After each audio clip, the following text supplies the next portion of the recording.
Atonement. Atonement is a metafictional novel written by Ian McEwan.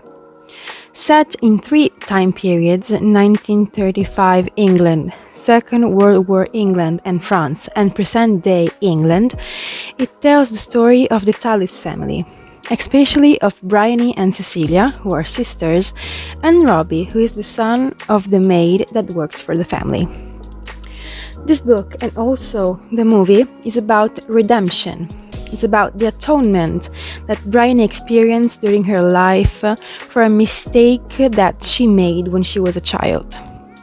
A mistake that ruined her sister's and Robbie's life, who were in love and only wished to live a happy life together.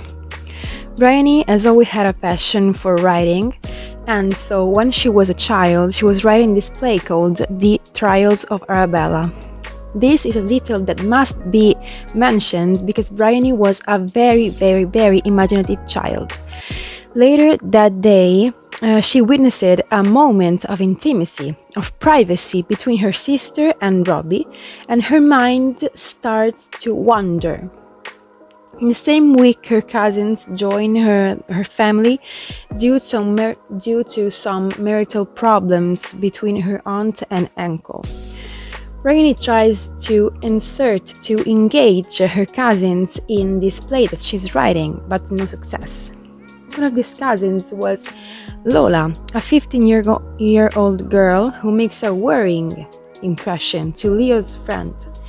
Leon is the older brother of the Tallis family, who came home that day and brought his friend, Paul Marshall. Paul and Lola engage in this game of stairs, and he begins to think about unthinkable things. Things that later that night he does to Lola, twice. Things that Bryony witnesses, kind of. She doesn't see the face who sexually assaulted her cousins, but because she is an imaginative child, she blames Robbie because of the encounters that she has witnessed between him and her sister Cecilia. Therefore, she suddenly thinks about Robbie when this fact happened, when her cousin was sexually assaulted. And because of her actions, Robbie goes to prison for a few years before being called to duty to fight in the World War II, and then dies for septicemia in 1941.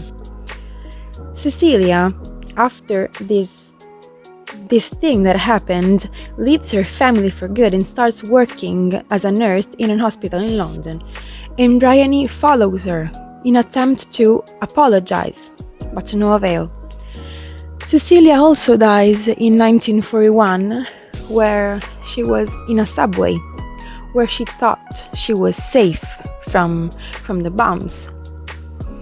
But she wasn't safe. She wasn't, because the bombs flooded the subway, and she drowned in 1941.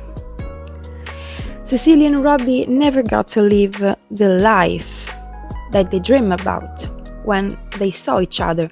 That only time that they saw each other, they dreamt about their life that they wanted to live together, life that they never got to live. So in the books that Bryony during her lives writes, in an attempt of forgiveness, hoping for forgiveness, for atonement, they are together. She gave them the life that they never got to live because of her mistake, because of what she did when she was a child.